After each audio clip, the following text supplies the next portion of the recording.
Happy New Year, y'all. So, this is not my usual content. If you are not interested in user experience and AI, you can skip this video. Tomorrow, I'll do my usual weekly content. But the reason I wanted to make this video today is because of this particular book that has to do with using AI tools in UX research methodologies and how folks in the industry, whether they are already in the industry or whether they are aspiring to join the industry, can benefit from a variety of different AI tools by bringing them in to their user experience research practices. The reason this is extremely important is that as a UX researcher, we always need to improve. Obviously, the same goes for all the different disciplines, and we are not immune to that. And the way we see it is that if we pivot, we always have a chance to not only grow, but also add more value to the state of the industry as well as the academia. And so this book is then written such that it would empower you as a person in the industry or someone who wants to join the industry. So this is a very exciting moment. And the idea here is to not be scared of AI tools replacing UX researchers, but actually enhancing UX researchers. The element of a human to be embedded within all these different AI tools, it's still extremely attractive. And if we learn to pivot and learn what the newest technology has to offer us, in our opinion, we can definitely accelerate. So this is the video to kind of give you a glimpse as to what this book is. And so I wanted to start by reading a couple of paragraphs from the introduction, and then we move forward. The world is moving at a very fast-paced speed, and technology is at the forefront of this evolution. In this dynamic environment, user experience research has emerged as a vital discipline, bridging the gap between human needs and the technologies that seek to serve them. The goal is to not simply create products, but to craft experiences, one that are intuitive, efficient, and meaningful to the users. Yet, as the landscape grows increasingly complex, so too do challenges faced by UX researchers.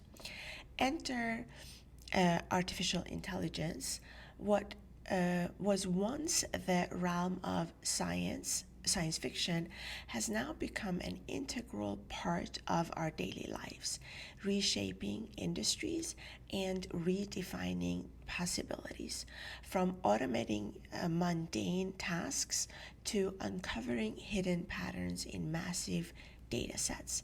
AI is transforming how we approach problem solving across different disciplines. In the field of UX research, AI represents not just a tool, but a partner, a collaborator that augments our capabilities and expands the scope of what we can achieve. This book is a response to this pivotal moment in the intersection of UX research and AI. It aims to equip UX researchers and UX professionals with the knowledge and skills to thrive in an AI-driven world, empowering them to conduct research that is not only faster and smarter, but also richer and more impactful. By combining traditional UX methodologies with cutting-edge AI-powered tools, this book offers a roadmap for leveraging the best of both world. After the introduction chapter, the book goes in depth into foundation of UX research, because with this book, we didn't want to just jump into UX research and AI. We also wanted to provide a comprehensive groundwork and knowledge share of the foundation of UXR methodologies. And as a result, if, for example, you are an aspiring person who wants to join the UXR discipline, you also would highly benefit from this. Obviously, if you are a seasoned UXR, the chapter 2 would not be beneficial to you unless you wanted to share the refresh your memories or share it with other folks in your vicinity, in your industry. But the book really, the chapter 2 really goes into the traditional UXR methodologies. And as you all know, we have attitudinal, qualitative, quantitative, behavioral type of methodologies. The book also goes into different frameworks and processes such as design thinking, as well as the double diamond framework for those of you who are interested in learning also design thinking. And as a result, we have really consolidated that so you can have access to all of it in one book. Then in chapter 3, the book starts to talk about step-by-step guide to AI-powered UX research. And here is how we have divided the exact quadrant of UX methodology. Let's say we're talking about attitudinal and qualitative quadrant of the UXR methodologies. But in this chapter, we have combined it with AI tools. So chapter 2 talks about these different quadrant of methodology just as a traditional UXR methodology, but in chapter 3 we expanded into connecting the traditional UXR methodologies to AI tools in which they could benefit and expand from. Then moving on to chapter 4, the book covers AI-powered UX research toolbox. And the reason this chapter was designed or written was to make sure that if you are a UXR who you might be very familiar with a lot of these tools, but you may not have a eagle eye overview of the landscape of the various tools that is available to you as a UXR. And so we have then divided the chapter 4 into, for example, AI tools that you could use for recruitment and participant management tool. Then we have consolidated all the tools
Then chapter 5 of the book actually talks about case studies and real world application. And the idea here is that for you as a reader, it's sometimes hard to imagine how a real world application would look like in your case, for example. And for that reason, we have covered three major case studies where we talk about what was the project, what was the challenge, how which AI tools were used, what was the AI powered approach, and what was the result, and finally what was the outcome and what was the lessons learned.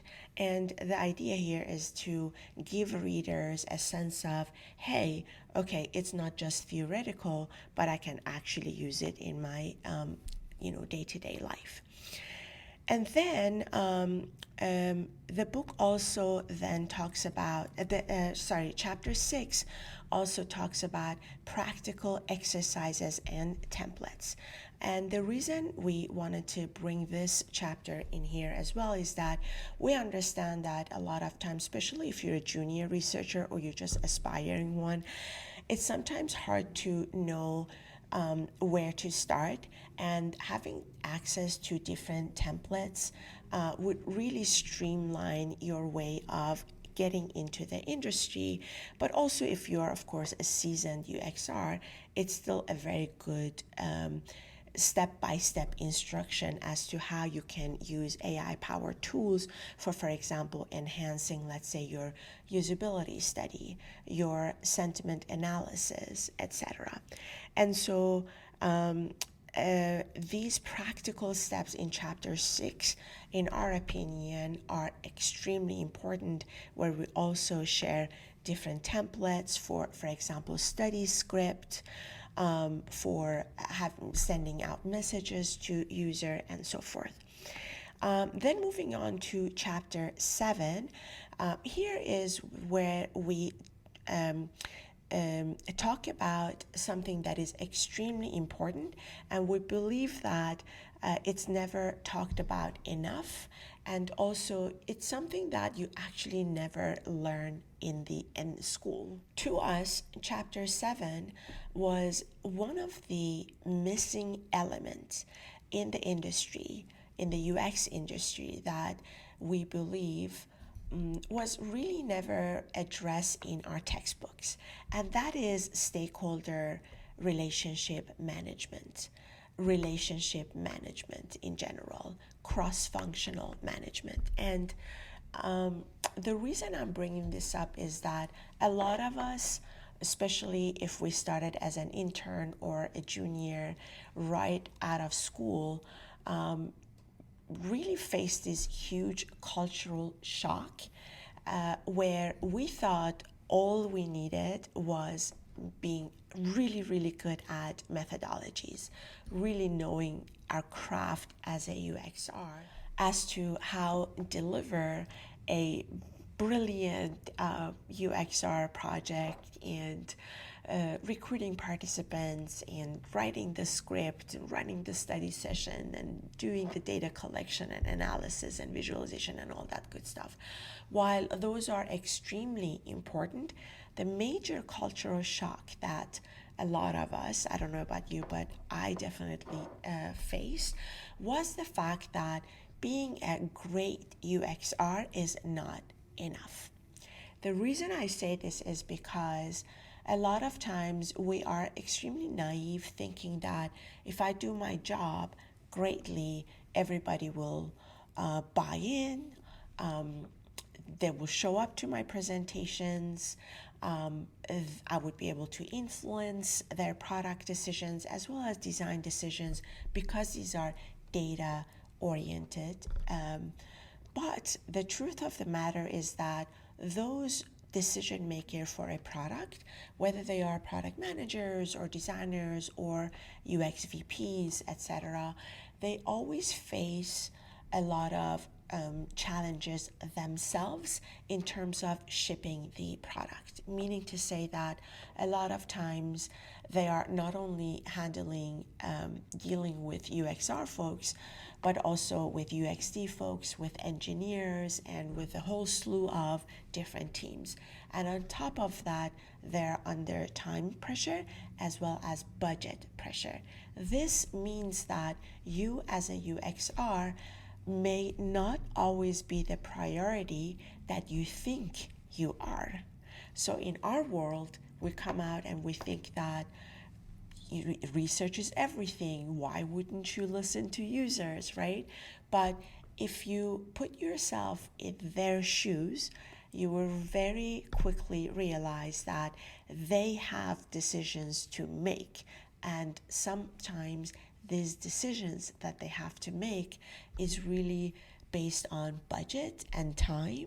And for that reason, a lot of, even if there are great UXR feedback, a PM might have a dilemma in terms of which decision, which product, let's say, development or features to launch based on, let's say, the availabilities of engineers. So they have a lot of things to juggle. And this is the reason Chapter 7 is extremely important, but because no one, and I'm telling you, no one, at least during the times that I went to school, and even my peers went to school, we were not taught this. The whole curriculum was surfaced around methodology. So you become a great researcher. Let's say you do your master's in human-computer interaction. That's what I did. But, oops, my light went off here. So sorry, it's a little bit darker now. But when you come out into the real world, that is when you realize that a lot of these sort of relationship management that you should know, you actually don't know. So you end up learning them at the job, which is great. You always learn a ton when you join a company, but you would save yourself a lot of headache if you knew and if you were prepared beforehand. At least that's what I think. That's what I missed when I did my HCI master's program. And so Chapter 7 dives into these stakeholder and cross-functional relationship management. And so while that is not really AI related, we believe that this chapter is extremely important to also be had in this book. Okay, moving on to Chapter 8. Here is where we talk about the future of AI in UX research, and here we speculate about emerging fields in AI-powered UX research, predictive analysis of user behavior using AI tools, and integrating, for example, AI with AR and VR for UX research, not actually researching AI and VR, but using them. And the role of Gen AI in UX design and research, and also opportunity for growth in UX research. And then Chapter 9 goes into data privacy and ethical consideration in an AI-powered UX research. And the reason we thought this was extremely important also to be had is that if you are, let's say, working in a company who obviously has a lot of data that is extremely confidential, you would need to comply with your company's data privacy regulations, obviously. And the bigger the company, the more regulations and the more documentations that they have. So you may not be able to use all these AI tools on your own if you, like, say, let's say, join a big tech company, because you do need to comply with them. Having said that, the pros of a big company is that they most likely have their own internal AI tools, in which case you can use those tools instead of what we mentioned here. Nonetheless, the methodology and the mindset and the process of it is still the same. But let's say that you have joined a startup where maybe they are not as sensitive to data privacy, let's say. Obviously, we always advise you to talk to the CEO or whoever is in charge of the data privacy at your company to make sure that you align with them.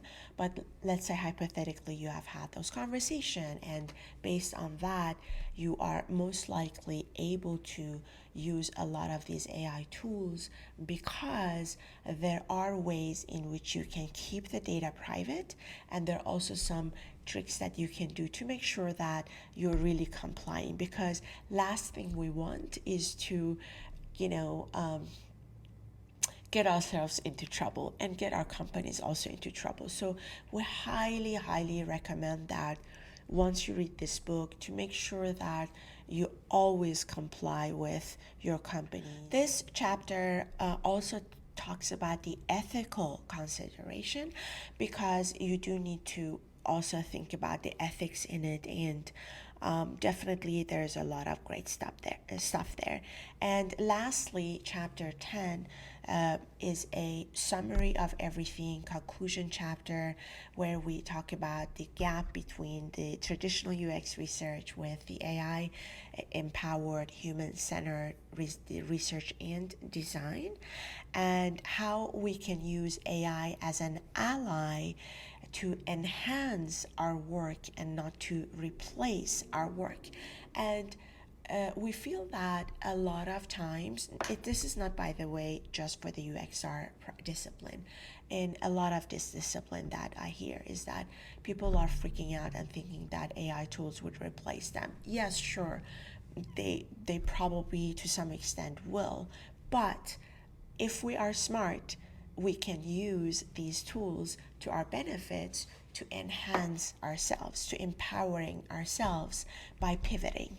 And so if you are in this field and any other field for that matter, the smart way instead of complaining is to actually pivoting. And here UXR has a lot of leverage to pivot because these tools are amazing, and one of the biggest leverage we have is scalability, because if you have worked in the industry long enough, I'm sure you have heard many times your stakeholders saying, hey, I love UXR, you guys are great, but it's just too slow for me, right? And so if you have heard those, now is the time for us to pivot, because by pivoting and using these AI tools, as long as we comply with our company policies, then we can use these tools to scale and be more efficient, meaning to say we can move faster, and also we can scale in that bringing in more participants, gathering more data, even for a usability study where we say, hey, 8 to 12 usually is enough. With these tools, once we are efficient enough, we can actually also increase the number of participants, which means that we can scale.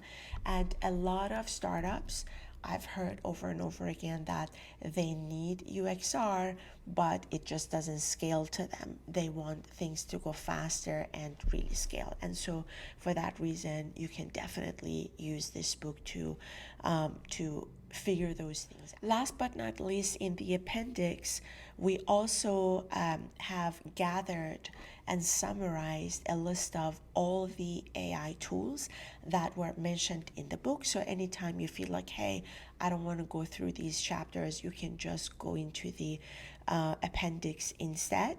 We also have provided you with sample templates in terms of, let's say you want to send out email to participants or write a script, etc. You can also use these templates. Of course, you need to change them to benefit your to tailor it to your work. And then we also have a step-by-step guides for AI empowered UX research.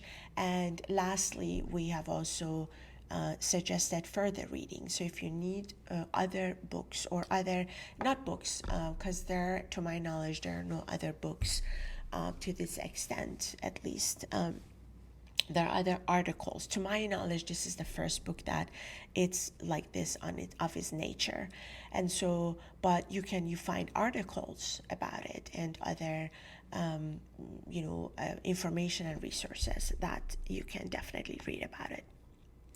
And yeah, so I'll definitely add the link um, down below. You can check it out.